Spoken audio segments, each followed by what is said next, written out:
Pimpinan Bapak Ibu anggota Komisi 3, Pak Menko, Ibu Sri Mulyani, dan Kepala PPATK dan jajaran yang saya hormati.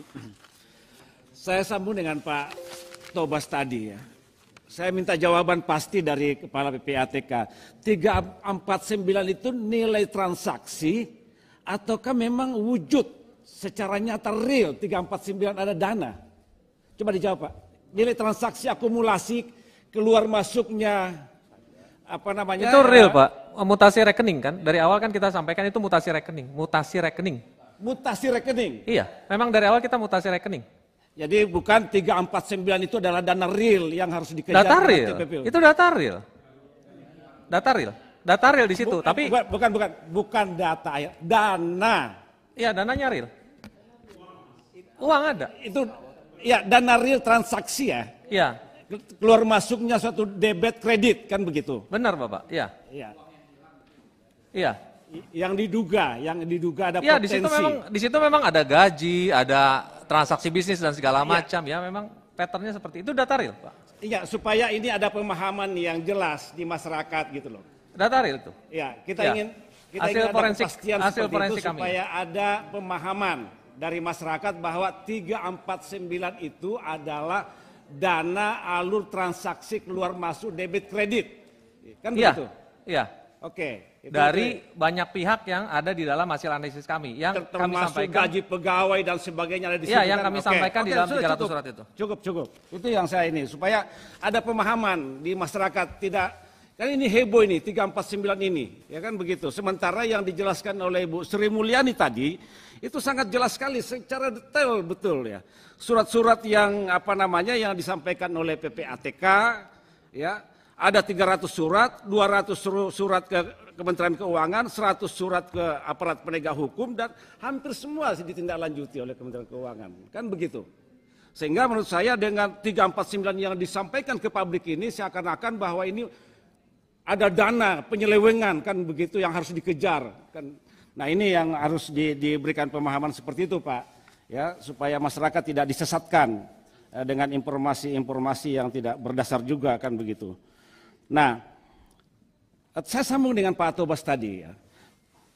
Ada 200 surat yang masuk ke Kementerian Keuangan dan ada 100 surat yang masuk ke APH sehingga jumlah totalnya 300 sehingga ada angka 349. Di Kementerian Keuangan 275 sekian triliun dan di aparat penegak hukum ada 74 triliun. Khusus aparat penegak hukum ini ya. Khusus Pak Jampitsus, ini sudah sejauh mana dengan Pak Jampidum dan Pak Kabareskrim sudah sampai sejauh mana penanganan dari 100 surat yang dilaporkan oleh PPATK kepada aparat penegak hukum. Kalau dari penjelasan Ibu Sri Mulyani kita sudah paham benar secara detail dan hampir itu sudah ditindaklanjuti. Nah, ada satu hal yang saya ingin konfirmasi ke Ibu Sri tadi tentang 189 terkait dengan masalah emas. Ya. Ini tadi dijelaskan juga bahwa antara PPATK, Dirjen Pajak dan Bea Cukai sudah ada forum intelijen joint analysis tripartit. Artinya sejak 2007 sudah ada kerjasama ya, antara tiga lembaga ini, PPATK, Bea Cukai dengan Pajak. Ya, yang dikenal dengan Forum Intelijen Joint Analysis Tripartit. Dan saya kira apa yang disampaikan oleh Pak Ibu Sri Mulyani tadi, ya, dengan data yang disampaikan sejak tahun 2009, saya kira ini juga pihak PPATK terlibat dalam proses penyelesaian. Di Kementerian Pajak, Dirjen Pajak maupun Bea Cukai. Nah, persoalannya kemudian kenapa PPATK sudah terlibat dalam forum seperti ini, tapi juga masih terpublish, katakanlah seperti itu, yang seharusnya sudah ada proses penyelesaiannya, tapi juga masih diakumulasi, katakanlah seperti itu, bahwa ini masih dalam proses yang harus ditindaklanjuti. Ini yang pertanyaan saya juga buat PPATK ya. Nah, berikutnya terkait menyangkut masalah emas. Saya ingin juga mendalami menyangkut masalah ini karena 189 triliun sepertinya belum tuntas ya Ibu.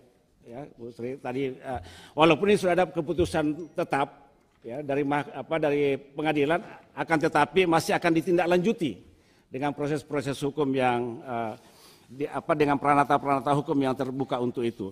Nah, ada 14 entitas, ya. Ada 9 entitas wajib pajak berupa badan dan 5 entitas wajib pajak orang pribadi. Dari hasil analisis yang dilakukan antara ketiga lembaga, pajak, bea cukai, dan PPATK, itu ditemukan ada 5 wajib pajak perorangan dengan inisial SB, LB, DY, HG, dan DL. Ini wajib pajak perorangan, Pak Kabar Eskrim, yang menyangkut masalah 189 terkait masalah emas. Lalu kemudian dalam bentuk korporasi ada 8 perusahaan, ya. PT BSI, PT IKS, PT IKA, PT LM, PT TU, PT SHS, GASA, dan SJU. Ini ada nilai transaksi kurang lebih 289 triliun dan 2.240 US dollar. Ini merupakan nilai akumulasi transaksi masuk dan keluar baik di dalam negeri maupun di luar negeri. Ini nilai akumulasi transaksinya. Nah, ada pertanyaan kita, ya, bahwa dari perusahaan-perusahaan ini tadi disebutkan oleh Ibu Menteri tadi, bahwa 2 perorangan dinyatakan lepas dari tuntutan hukum onslah, dan 2 perusahaan terbukti denda, katakanlah seperti itu. Tapi ternyata masih ada beberapa wajib pajak perorangan dan juga masih ada beberapa wajib pajak dalam bentuk korporasi yang belum dimintai pertanggungjawaban hukum. Nah, kalau kemarin yang masuk dalam proses pengadilan adalah bentuk kepabeanan, saya kira memang besar potensi untuk lepas dari segala tuntutan hukum itu sangat besar.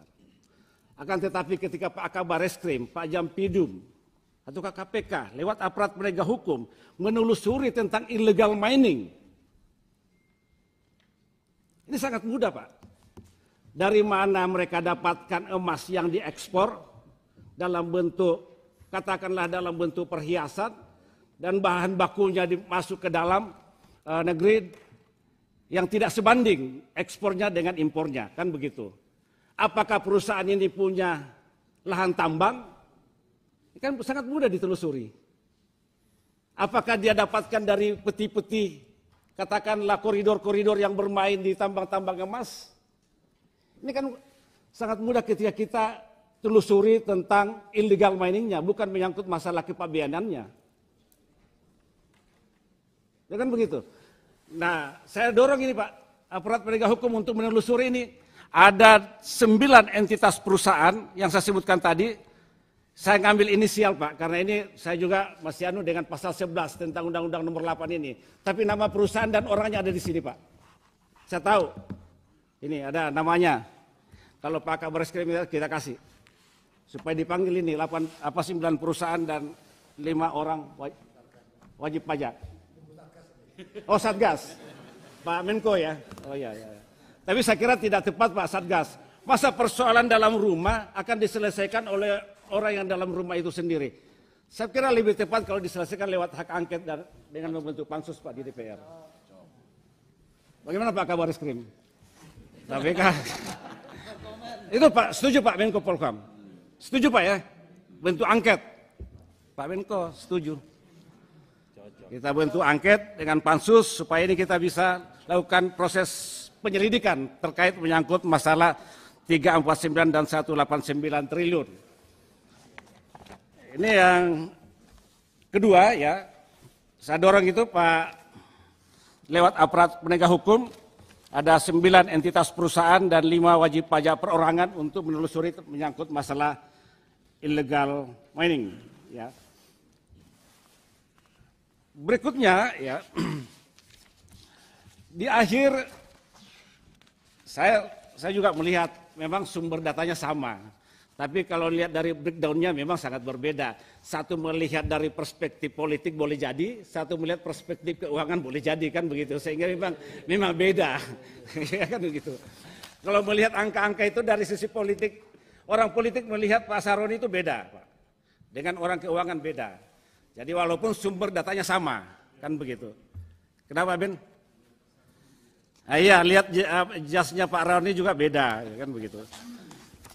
Nah, dalam konteks ini saya kira memang supaya ini kan antar pemerintah, apalagi dalam satu komite yang sama, kan gitu. Dalam satu komite kok ada dua data yang berbeda, saya kira harus disamakan.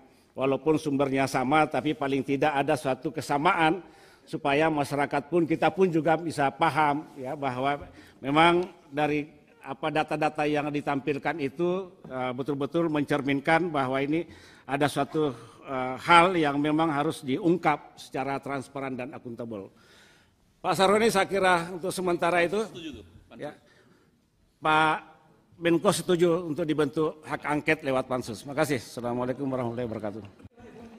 Silakan Pak Anca. Habis ini Pak Wihadi ya. Terima kasih sudah nonton. Jangan lupa like, subscribe, dan share ya.